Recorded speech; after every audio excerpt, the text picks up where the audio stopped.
Alumnos del IES Vázquez Díaz de Nerva han tenido oportunidad de conocer de cerca las instalaciones de la nueva empresa que gestiona las minas de Río Tinto, en una primera toma de contacto gracias al programa de visitas escolares puesto en marcha por la Fundación Atalaya Río Tinto, fundada por la empresa Atalaya Mining, para dar a conocer de primera mano el proyecto Río Tinto.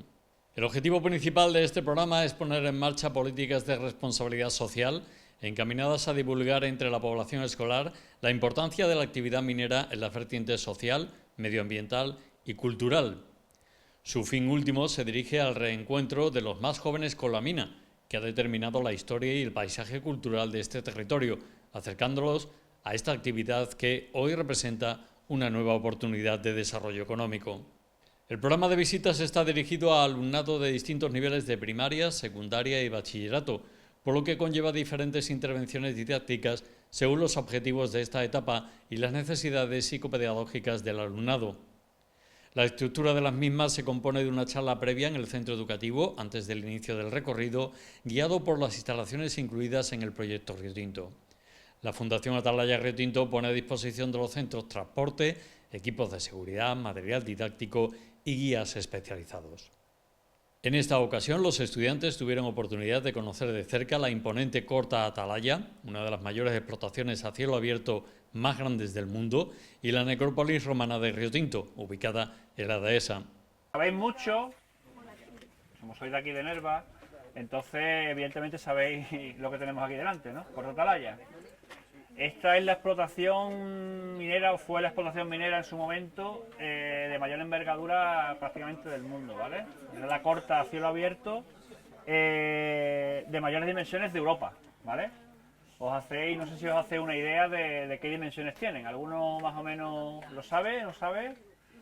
Bueno, mirad, a ver, es una elipse en el que su mayor diámetro tiene 1200 metros aproximadamente, ¿vale?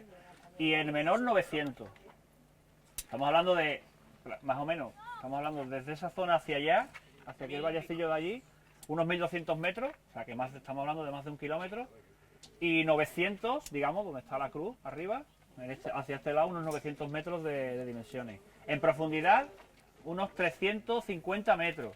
Hay medidas de 330 y pico, otras medidas de 360, pero estamos en torno a los 350 metros. Ahora mismo, como la tenemos un poco llena de agua, la verdad es que se nos pierde un poco lo que es la profundidad, pero si os hacéis una idea, podría caber perfectamente la Torre Eiffel. Sí, ahí abajo. Ahí abajo. Si eso estuviera vacío, ahora mismo hay cubierto como 150, casi 200 metros de cubierto de agua, ¿vale? La Torre Eiffel cabría perfectamente ahí dentro, si no tuviera la corta agua. Otro detalle, por ejemplo, las pirámides de Gizeh, si jugarais un poco al Tetris, las podíais encajar perfectamente dentro de las pirámides de Gizeh, las de Egipto, las pirámides de Egipto. Cabrían perfectamente colocadas jugando al Tetris como piezas de Tetris dentro de la misma corta. Incluso con la cantidad de agua que tenemos podíamos reflotar al Titanic. O sea, para que os hagáis la idea de las dimensiones que tiene. Entonces, para que tengáis una escala más concreta, ¿veis allí un vagón en el primer escalón? ¿Vale? Ese es el piso 16. Ese es el piso 16, ¿vale? Pues ese vagón tiene una longitud de unos 8 metros, ¿vale? Fijaros el tamaño que desde aquí parece el vagón, bueno, pues tiene 8 metros de longitud, para que os hagáis la idea. Y como detalle curioso, si no tuviera agua la Corta Atalaya, el punto más bajo estaría por debajo del nivel del mar. Si desde aquí, desde el punto más bajo de Corta Atalaya, sin agua, quisiéramos ir hasta el mar, tendríamos que hacer un túnel cuesta arriba. Para que os hagáis la idea de la profundidad que tiene. O sea que las dimensiones se nos pierden un poco, pero bueno, con estos detalles que os estoy dando, creo que alguna idea os podéis hacer, ¿eh? ¿Qué más? A ver, el Corta Atalaya la explotaron los romanos, los fenicios, un montón de civilizaciones, como de unos 4000 años aproximadamente hasta la actualidad. A lo largo de la historia fue explotada por muchas empresas y demás. La mayor empresa que mejor aprovechó los recursos minerales de Corta Atalaya fue la Rio Tinto Company Limited, ¿vale? que fueron los ingleses. Aquí los conocemos todos como los ingleses, ¿vale? Los británicos. A ver, en 1873, ¿vale? En España, para poneros un poco en... que os coloquéis un poco en las circunstancias sociales y políticas que había en la época, era una época bastante convulsa, ¿vale? Estaban las guerras carlistas, Isabel II ya no era la reina, había entrado Amadeo I y había una pelea ahí bestial para colocar cada uno ahí quien consideraba que tenía que reinar España, ¿vale? Entonces, en 1873, el 11 de febrero, después de un montón de, ya te digo, de problemas a nivel político y social, empezó la Primera República, ¿vale? Fue el 11 de febrero. Bueno, pues el 14 de febrero, precisamente, esta compañía británica, la Rio Tinto Company Limited, compró las minas de Rio Tinto, ¿vale? Las compró. Debido a estos problemas y estas guerras carlistas, el Estado tenía una deuda aproximada de unos 150 millones de pesetas de la época, más o menos. Y tenía en sus arcas unos 30-40 millones. O sea, tenía un déficit bestial, tenía una deuda abismal para la época. Bueno, pues esta compañía, que estaba formada por una casa, la Casa Matheson se llamaba, y un grupo bancario, se unieron, formaron la Rio Tinto Company y por 94 millones de pesetas de la época compraron las minas de Rio Tinto. Haceros la idea, si tenía 150 y tenía 30 en las arcas, pues prácticamente con la venta de estas minas, pues casi que se quitaron la deuda de encima que tenían.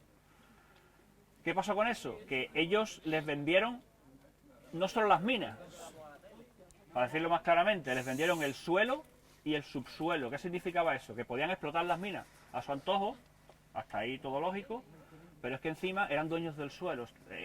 Toda la zona esta de Rio Tinto se convirtió prácticamente en una colonia inglesa. ¿Eso qué significó? Que levantaron el barrio de Bellavista con el tiempo, y ellos movían el pueblo del antiguo Rio Tinto a sus anchas, en función de las necesidades de la explotación. Si tenían que explotar hacia un lado y ahí había casas de particulares, las tiraban y les levantaban otras casas. Ellos eran dueños de todo, de las casas, de los casinos y de todo lo que había en esa época por aquí construido. Allí, si miráis hacia allá, veis allí algunos restos de unas viviendas, ¿vale? Eso era un barrio de Atalaya, se llamaba el barrio de Atalaya. Lo único que queda en pie son las antiguas escuelas, para que veáis lo próximo que estaba lo que era el antiguo pueblo de la explotación. El antiguo pueblo de Rio Tinto estaba más o menos construido en esa zona, por esa zona de ahí. Entonces, en función de la corta, en función del crecimiento de la corta, iban destrozando el pueblo, tirando casa y levantando casa, tirando casa y levantando casa, porque ellos eran los propios dueños. Fijaros el poder que llegó a tener la Rio Tinto Company, que en 3 años levantaron una línea de ferrocarril que iba desde las minas hasta el puerto de Huelva. Supongo que habéis ido a Huelva, habéis visto el muelle del Tinto, ¿vale? Bueno, pues levantaron una línea de ferrocarril para transportar el mineral desde aquí hasta el puerto de Huelva. En 2 años, en 2-3 años. La Casa Colón, si habéis ido a Huelva, si conocéis la Casa Colón, eso era unas antiguas dependencias también pertenecientes a la Rio Tinto Company. El barrio obrero, como se conoce en Huelva, que es el barrio, creo que se llamaba, no recuerdo cómo, Victoria Eugenia, creo que se llamaba, el barrio de Victoria Eugenia, que ahora se conoce en Huelva como el barrio obrero, no tiene nada que ver con lo que es Bellavista, porque bueno, han ido pintándolo y demás, ha perdido un poco lo que es la construcción original, pero bueno, también lo construyó la Rio Tinto Company para sus trabajadores, que trabajaban en la zona del puerto y demás. Entonces, incluso se decía como detalle que el director de las minas, el más famoso fue Walter Browning, que se desplazaba de hecho a caballo por las instalaciones, a modo de superior, digamos, para ver a todos por encima, porque tenían se creían esa superioridad como dueños de prácticamente todo. Lo llegaron a llamar el rey de Huelva. O sea, él tenía un poder espectacular para la época a nivel de provincia. Él llamaba al gobernador de Huelva y el gobernador prácticamente se le arrodillaba porque hacía y deshacía a sus anchas. A ver, geológicamente, como sabéis, supongo, por toda la zona, desde la zona norte de Sevilla, por ejemplo en Gerena, que ahí están las minas de cobre Las Cruces, no sé si las conocéis o os suena, las que tenemos en Río Tinto, las que hay en Aguas Teñidas, en las Monasteras, las de Aguas Teñidas, y varias en Portugal. Si os fijáis, desde el norte de Sevilla, como he dicho, hasta Portugal, hay varias minas. La mayoría explotan el cobre, el manganeso y demás.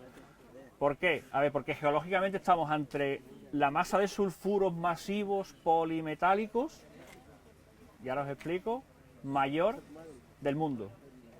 O sea, no hay zona en el mundo con mayor concentración de sulfuros polimetálicos que esta, ¿vale? Por eso la actividad minera tan bestial que, ahora no tanto, pero que ha habido a lo largo de la historia y sobre todo siglo XIX y siglo XX. El origen, a ver, ¿cómo os explico yo el origen para que os resulte curioso? Hace como 350 millones de años, toda esta zona estaba cubierta por el mar.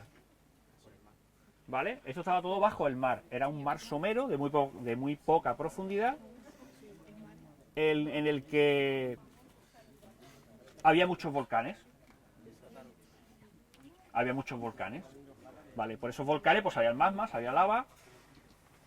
Y digamos que mezclándose esa lava con los sedimentos de esa profundidad del mar y con la salinidad y los elementos que iban disueltos en ese mar, a lo largo de millones de años fueron dando lugar a muchísimas mineralizaciones, todas de sulfuros y con muchos metales como el hierro, como el cobre, como el manganeso, como el plomo, principalmente también, y en menor medida el oro y la plata. Y precisamente por eso el interés histórico que ha tenido la zona a la hora de venir a explotarla, ¿vale? Desde el punto de vista minero. Aquí en Corta Atalaya, por ejemplo, si veis la zona esa más gris verdosa que tenemos enfrente, ¿vale? Y esta zona más gris, más clara, más azulada, es prácticamente el objeto que tuvo en su momento la explotación. Toda esa zona es la masa de sulfuro, ¿vale? Es la masa de sulfuro. Y el interés principal que tenían los ingleses, que en su momento era lo más rentable explotar, era el hierro. ¿Vale? Aquí principalmente lo que se extraía era hierro y azufre. El azufre para fabricación de ácido sulfúrico y el hierro principalmente para fertilizantes, ¿vale? Todo lo que tenemos alrededor de esa gama de colores y demás, pues las diferentes mineralizaciones, como os he explicado, que dieron lugar. En este corte se ve bastante bien porque tenemos en muy pocos metros pues diferentes mineralizaciones. Las condiciones de trabajo, vamos a ir a las condiciones de trabajo para luego comparar en Cerro Colorado lo que es la minería actual en comparación con la de la época, ¿vale? Ahí prácticamente los trabajadores iban a pico y pala, o sea, eran a pico y pala, estaban colgados precisamente en esos bancales que tienen una altura aproximada de unos 12 metros, o sea, podéis ir multiplicando la de bancales que hay, porque cada uno tiene 12 metros de altura, 12, 13, 14 metros, ¿vale?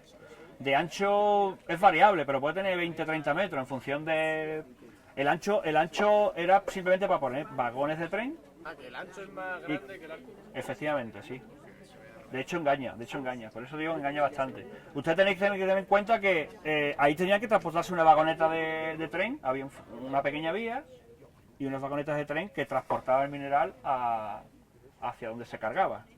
Mira, la locomotora que os he comentado antes, de hecho, a la espalda se ve ahí una boca, que es una galería subterránea antigua, ¿vale? Bueno, pues esa boca, en principio el mineral lo subían y lo cargaban por arriba y lo llevaban a donde cargaban el tren. Pero luego consideraron que eso era, pues, a nivel de seguridad, era relativamente peligroso. Entonces construyeron una galería subterránea que iba desde donde está precisamente el vagón hasta la zona de Zaranda, supongo que la conocéis, ¿no? La zona de Zaranda, que está entre Río Tinto y Nerva. Si os desplazáis y metíais a la derecha, pues a la zona de Zaranda. Y era un túnel de aproximadamente unos 8 kilómetros, que en su momento era una construcción bastante importante para la época. Y construyeron un túnel que iba precisamente desde ese piso, el 16, hacia la zona de Zaranda. Llevaba el mineral a la torre de Pirita, donde fundían allí y trataban el mineral para extraer el hierro. Y Imaginaros, sale de ahí, pasa por debajo del alto de la mesa y llega hasta Zaranda. Tenía una longitud aproximada de unos 8 kilómetros. Bueno, pues prácticamente las condiciones de trabajo son las que he comentado. Imaginaros, personas trabajando en esos bancales, colgados con unas cuerdas, pico y pala, y extrayendo el material, prácticamente de forma manual. Iban cargando las vagonetas y las cargaban y las trasladaban. Trabajaban unas 8 o 10 horas diarias, aproximadas, paraban una sola vez para comer, en la que la empresa les facilitaba una cebolla y una naranja. Eso es lo que comían. Para una persona. Para una persona. Imaginaros las condiciones de trabajo que tenían. La cebolla se la comían tal y como tal. Imaginaros 10-12 horas trabajando, pico y pala, y encima pues comerse una cebolla y una naranja. Nada más. ¿Vale? El auge que tuvo la minería en esa época, sobre todo cuando llegaron los ingleses, fue tal, en Corta Atalaya, que aquí podían trabajar aproximadamente unas 10.000 personas. Vinieron gente de toda la península, de toda España se desplazaron a la zona de Río Tinto a trabajar en las minas, y aquí podían estar trabajando a la vez unas 10.000 personas. O sea que imaginaros. ¿Vale? ¿Qué más puedo contar, Patrick, que se me está escapando? Estaba el poblado Atalaya, Sí, ya lo he comentado, que está allí de la Atalaya. esa galería que se ven ahí, que son de los romanos. Bueno, esa galería también, de ahí pues, parece que es romana. Vemos que ahora están vaciando, si lo veis, el nivel, ¿veis allí la nave que hay allí blanquita? Vale, pues eso es una bomba, está trayendo el agua porque quieren vaciar la Corta Atalaya porque, por seguridad, primero, que esto se llene soportaría una presión bestial y a lo mejor por seguridad no sería lo ideal. Y aparte que estas aguas las están utilizando precisamente para el tratamiento mineral. Tened en cuenta que esas aguas, como las veis de ese color, llevan muchos minerales pesados en disolución, que quieras que no, de alguna forma se puede aprovechar. O sea, se utilizan en el tratamiento del mineral, pero a la vez esos minerales también se aprovechan y de alguna forma, en cantidad pequeña, se pueden extraer.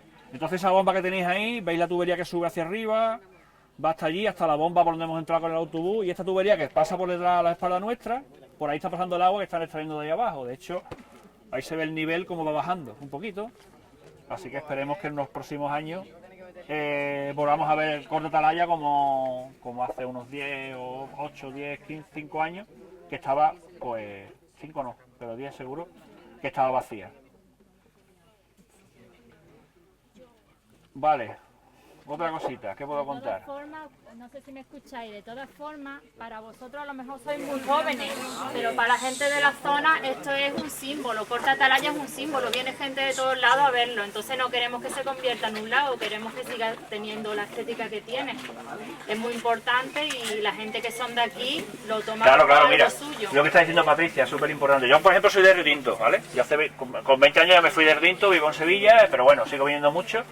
Y yo, por ejemplo, yo viví con lo que era la minería última, digamos, y con las que tenía. Mi padre trabajó en estas minas, mis abuelos trabajaron en estas minas, entonces yo nací prácticamente entre minerales. Yo tenía colecciones de minerales en casa y demás, entonces yo sé lo que representa esto para la zona, para toda la cuenca, para Río Tinto, para Nerva, para el Campillo, para Zalamea, porque prácticamente la cuenca dependía casi exclusivamente de la minería. Entonces, después del cierre que hubo en el 2002, 2003, evidentemente a lo mejor esas generaciones como la vuestra, pues se perdió un poco ese romanticismo con lo que teníamos aquí. Entonces, precisamente hacemos esta visita para que a ver si podéis retomar un poco el contacto con lo que fue esto y con lo que representó para toda la cuenca. Y toméis nota de la importancia que esto ha tenido históricamente en la zona. Esto que tenemos aquí atrás prácticamente es un monumento, ¿vale? De hecho ya lo nombraron esto y algunos puntos más como BIC, que es un bien de interés cultural. O sea, aquí con lo que está diciendo Patricia, aquí vienen gente de todo el mundo a ver Corta Atalaya. O sea, lo que tenemos aquí a nuestras espaldas prácticamente no se puede ver en otro sitio del mundo. Hay muchísimas cortas más actuales, ya la han superado incluso en dimensiones, pero lo que esto representa y lo que ha representado es muy poco, prácticamente no es comparable en ningún sitio. Entonces, me encantaría que vosotros tomaseis conciencia de lo que tenemos, de lo que esto significa, esto que tenemos aquí atrás, ¿vale? Ahora voy a sacar unas muestras de pirita, supongo que conocéis la pirita, ¿sabéis lo que es la pirita? Si la sabríais reconocer, si la tenéis en la mano.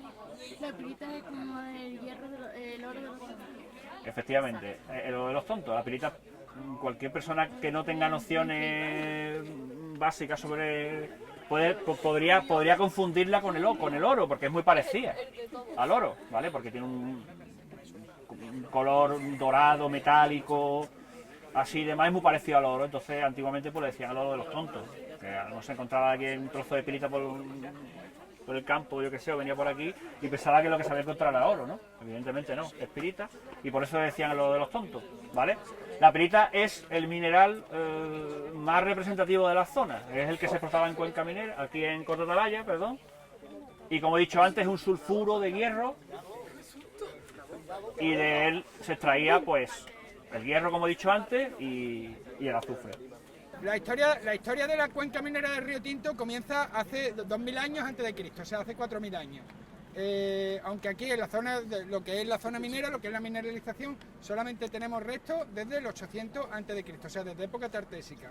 Ya los tartesos van a beneficiar la plata ahí en la zona de Cerro Solomón, Quebrantahueso y tal, donde tenían sus poblados, y lo que hacen es producir plata. Pero cuando esto toma su máximo esplendor es en época romana, ¿vale? Con la conquista romana de Hispania, los romanos lo que hacen es poner en explotación, que ya estaban incrementar la explotación que había en estas minas. A nosotros nos gusta decir que Río Tinto no es una mina más, o sea, las minas de Río Tinto no es una mina más del Imperio Romano, es la gran mina. La plata que sale de aquí, los romanos beneficiaron aquí fundamentalmente la plata, aunque también el cobre. La plata que sale de aquí sirve para financiar todas las campañas de los emperadores en el norte de Europa, o sea, todo lo que son las conquistas de las zonas del norte de Europa, de los países bárbaros, están financiadas con la plata de la cuenca minera del Río Tinto, una vez amonedada. Tanta es la cantidad de plata extraída que se estima que existían unos 18 millones de toneladas de escoria de plata, o sea, 18 millones de toneladas de escoria de plata. Una producción de plata brutal. Tan alta era la producción de plata que en las perforaciones que se han hecho en los hielos del Ártico se han encontrado isótopos de plomo que corresponden al siglo I, segundo después de Cristo, o sea, cuando las minas de la cuenca minera de Río Tinto Nerva son explotadas con mayor intensidad. Bueno, el poblamiento en esta zona, por simplificarlo de alguna manera, por hacerlo de una forma simple y que se entienda, estaba dividido en franjas. ¿Vale? La primera franja, la que está situada más al sur, ¿desde dónde venís? ¿Del Cerro Colorado? ¿De dónde venís? ¿Del Mirador? De la Corta Atalaya. Bueno, la zona más al sur era la zona de Corta Atalaya, Cerro Colorado, toda esa zona ahí que llegaba hasta Nerva, y en la zona de mineralización, en la zona que se explotaba con galerías, con socavones, se extraía el agua con grandes norias. Al norte de esa zona, porque los romanos explotaban una parte del mineral.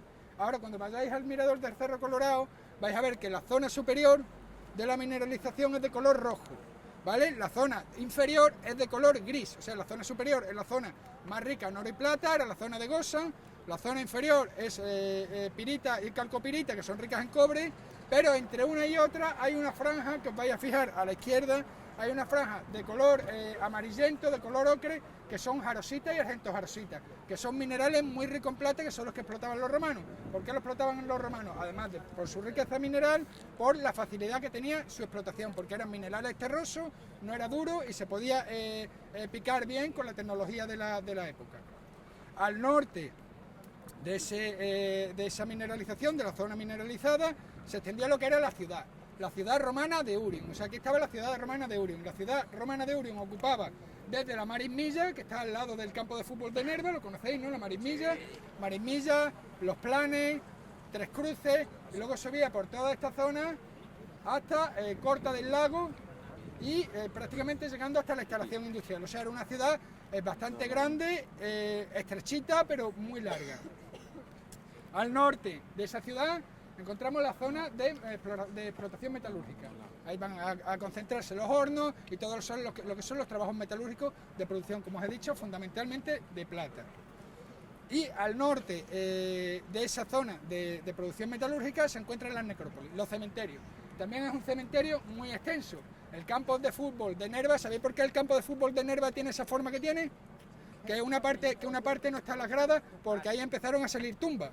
Y empezaron a salir tumbas romanas, que son las mismas que hay aquí, pero, o sea, fijaros lo extensa que es la necrópolis. Empezaría en el campo de fútbol de Nerva, seguía por la zona de las oficinas Filón Norte, un pinar que hay por allí, y llegaría hasta aquí, que esta es la zona de la dehesa, de la necrópolis de la dehesa, que es, digamos, la más monumental, la que mejor se conserva y la que más riqueza, digamos, tiene. Bien,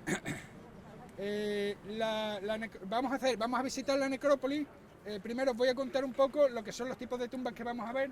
Vamos a ver varios tipos, algunos tenéis que poner la imaginación porque no se ven, son ya ruinas, quedan muy pocos restos, pero tenemos fosas simples, ¿vale? Que de esas vamos a ver un montón, tenemos unas 250 tumbas localizadas, fosas con bustum, que es que tienen un pequeño talle en el interior donde se hacían las cremaciones, donde se quemaban a los difuntos. Y vamos a encontrar luego tumbas con un encintado de sillares de Gosan, ya de familias y personas más ricas, más adineradas. Las tumbas turriformes, con pedestal y cupa, o bien en lo alto también podían llevar una columna, que ahora vamos a ver. Y las tumbas tipo casa. La tumba tipo casa, solamente tenemos una tumba tipo casa, que es esta que tenemos aquí detrás. ¿Vale? Ahora se ve muy poco, solamente se ven 2 paredes.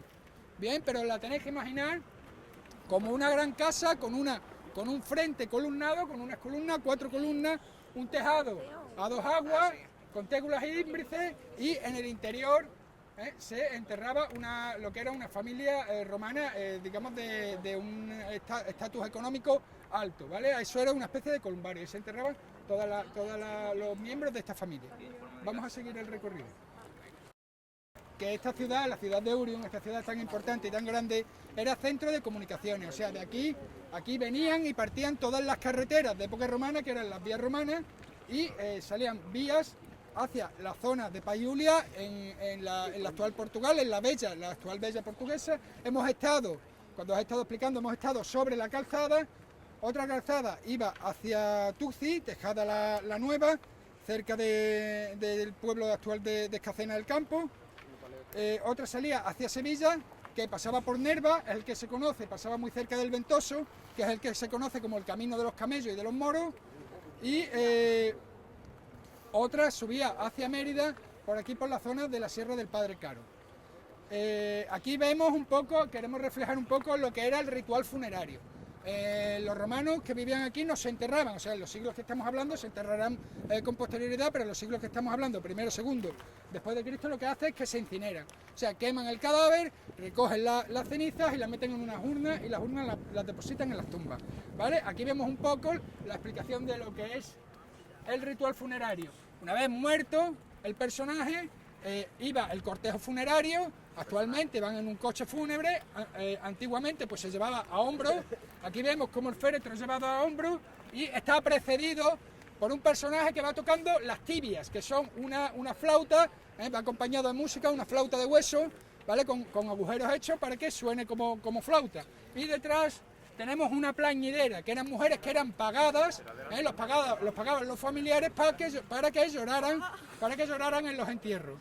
Y detrás tenemos todo lo que es los familiares que acompañan el cortejo. Una vez llegaban a la necrópolis, había un altar, una gran ara que está en el Museo Minero de Río Tinto, donde se quemaban los restos humanos, ¿vale? Se quemaba el difunto y, como os he dicho, las cenizas y los huesos se metían en una cineraria que se depositaban en esta tumba que vemos ahí, que es una tumba, esta de aquí, con encintado de sillares, que indica que era una persona de una categoría social intermedia. En este caso hemos recreado la muerte de Lucius Iulius Reburrinus. ¿Quién era este señor? Pues este Reburrinus era de Lisboa, era un lisiponense, o sea, era portugués, pero vino a la zona minera de Río Tinto, movido por el gran esplendor económico que había aquí, por las grandes posibilidades de trabajo que había, y era ceramista, y se dedicó a hacer lucernas. ¿Qué son las lucernas? Pues son unos elementos, como los candiles de aceite antiguo, para iluminarse por la noche. Y sus lucernas sus elementos de iluminación están firmados por este personaje, que luego vamos a ver la foto de uno firmado. Este señor además era un liberto, o sea, era un liberto, había sido esclavo, pero había sido liberado. Entonces él no podía contraer matrimonio y al morir su contubernia, o sea, su compañera, que se llamaba Fortunata, le dedica la lápida que se encuentra en el museo, actualmente en el museo. Antes os he contado un poco cómo era el poblamiento en Río Tinto. Hemos dicho que eran distintas franjas, pero que eso era una forma de simplificar el poblamiento, efectivamente, porque el poblamiento minero, la actividad minera, genera una gran transformación del territorio, o sea, es muy transformadora del medio. Conocéis que existía un pueblo, sabéis que existía un pueblo que se llamaba La Mina Abajo, ¿no? Sí, pues ese pueblo fue tapado por las escombreras de la mina para que pudiera avanzar la explotación.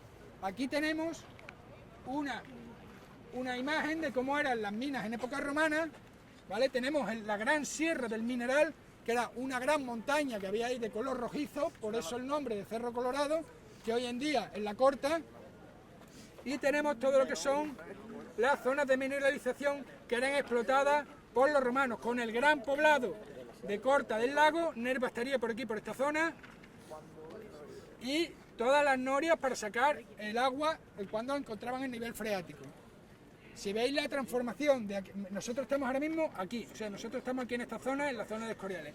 Si veis el cambio tan brusco que ha producido la explotación minera durante 2.400 años, veis ahora cómo esta zona, que era una gran montaña, hoy es, que ahora vais a asomar al cerro, al mirador de Cerro Colorado, hoy es un gran socavón, es una gran corta donde se está extrayendo mineral, de la que solo queda un resto de la antigua cordillera de la Sierra del Mineral, que es Quebrantahueso, que también se ve desde la zona de Nerva. El cerro que se ve, ese es el cerro de Quebrantahueso.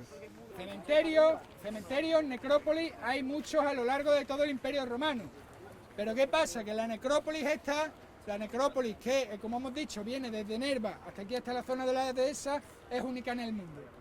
¿Por qué esta necrópolis es única en el mundo? Por una razón muy simple.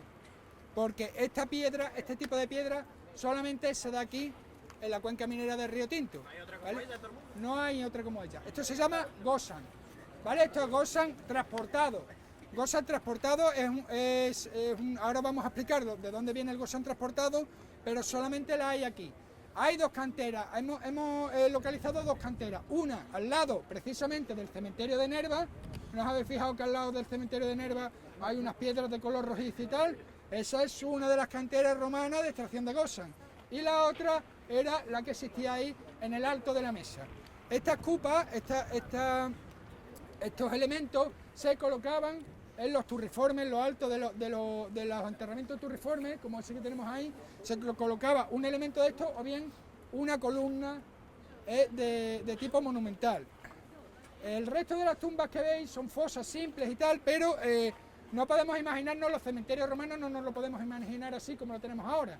Las tumbas de tipo fosa estaban cubiertas con tierra, tenían puesto un encintado de piedra, o sea, estaban rodeadas por piedra y tenían puesta su lápida colocada, igual que hoy día son las tumbas de suelo, por ejemplo, en cualquier cementerio. En el cementerio de Nerva, las tumbas que están en suelo eran igual que las tumbas romanas.